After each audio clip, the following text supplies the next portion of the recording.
Coucou tout le monde, on se retrouve aujourd'hui pour une petite vidéo revue. Ça faisait super longtemps que je vous avais fait ce genre de vidéo, mais ça y est, j'ai fraîchement de ce matin, terminé une toile en point de croix. C'était une toile que j'avais eue avec Paint de Someway.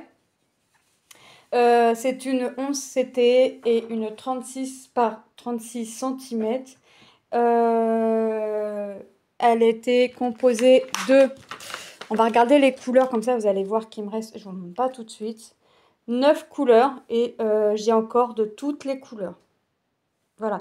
Alors ces deux-là, je vais regarder... j'ai acheté un patron, un PDF il n'y a pas longtemps sur Etsy. Je vais regarder si ça peut me permettre de m'en servir, parce que c'est un petit peu dans ces teintes. Maintenant, il faut que je regarde si c'est les références qu'il me faut.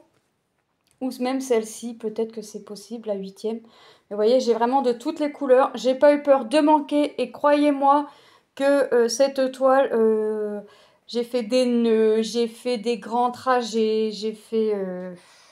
Ouais, j'ai pas eu peur de manquer un seul instant. J'ai vraiment pas eu peur. Ouais. Ça, c'est toute la première couleur et il me reste quand même encore...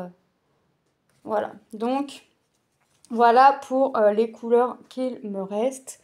Et on va regarder de quelle toile il s'agit, hein, puisque j'ai déjà découpé mon étiquette et mis dans mon carnet. Et la voici. Elle est lavée. Elle est encore un petit peu humide. Elle n'est pas encore sèche entièrement. Mais ça, c'est pas méchant. Mais là, voilà. Elle est terminée. C'est ma toile Coffee Time. Voilà. Alors, celle-là, j'ai passé par toutes sortes de comment la faire. J'ai voulu faire que le contour au début. Donc j'avais déjà fait une bonne partie du contour. Après, j'ai voulu la faire avec un tambour et la faire par zone. Ça, j'en ai fait une bonne partie comme ça. Et pour la finir, ouais, à partir de là, à peu près ici, j'ai fait par couleur. Voilà. J'avais fait déjà, j'ai oublié, en premier lieu, avant de commencer la toile, j'ai fait tous mes symboles, vous savez, mes symboles creux. Vous savez, c'est les cercles, les triangles, des trucs comme ça. Et j'avais une couleur, c'était un symbole plein, mais très très clair. Donc ça, je l'ai fait ensuite parce que j'avais peur de le rater, enfin d'oublier des points. Donc je me suis dit, je le fais tout de suite tant que la toile était encore à nu, sans fil, sans rien. Donc ça, je l'ai fait. J'ai fait mes symboles creux, mon symbole plein, le plus clair. Et ensuite, j'ai fait, comme je vous ai dit, hein, j'ai travaillé un peu partout. Et j'ai fini à partir de là, ouais, à peu près de l'un de cette tasse-ci. J'ai fait par couleur, c'est-à-dire que les couleurs qui me restaient, il me restait un peu de chaque couleur. Il me restait la 1, la 3, la 5, la 6 et la 9. J'ai fait par couleur. Voilà, je suis partie de la dernière. Je suis partie de la 9e. Et j'ai fini avec la première. La première, c'est tout le marron là que vous voyez à l'intérieur des lettres. C'est tout le marron là. Donc ouais, c'est quelque chose qui a été agréable à faire. Elle est bloc. C'est quelque chose de bloc. Donc c'est quelque chose que une personne qui voudrait débuter pour apprendre pourrait prendre, hein, pourrait tout à fait prendre. Et après, j'ai envie de dire, on peut la travailler de plusieurs façons, hein, tambour, pas tambour, par couleur. Vous voulez travailler une couleur, faire qu'un fil, passer à une autre couleur, c'est tout à fait faisable aussi. Et le derrière, par contre, le derrière, voilà, c'est pas propre, mais c'est pas, voilà, c'est pas... Après, moi, le derrière, je m'en fous un peu parce que c'est pas le derrière qu'on voit, c'est le devant.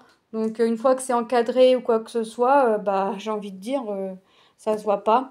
Et puis même admettons, je mets un petit carton tout fin ou quoi que ce soit. Vous savez, les vieux calendriers, là, les grands qu'on peut avoir un peu partout. J'en colle un dessus et puis voilà, hein. Ça- sur une toile, je l'encolle sur une toile à peindre, voilà. Je mets une feuille cartonnée et hop, c'est parti. Donc là voilà, terminé. Je suis trop contente du résultat. Alors j'avais un petit peu peur des couleurs parce que c'est vrai que, je sais pas ce que vous en pensez, mais quand on est sur une toile estampée, les couleurs nous paraissent un peu plus foncées. Selon la couleur du symbole qu'on a en dessous, on n'a pas du tout la même couleur du fil quand on a le fil en main et une fois que la toile est propre. Donc franchement, ouais non, je suis contente du résultat. Je suis contente. Donc voilà, bah écoutez, moi je vous souhaite une bonne journée ou une bonne soirée selon quand est-ce que vous regarderez ma vidéo. Je vous fais de gros bisous et je vous dis à très bientôt dans une prochaine vidéo. Bye bye!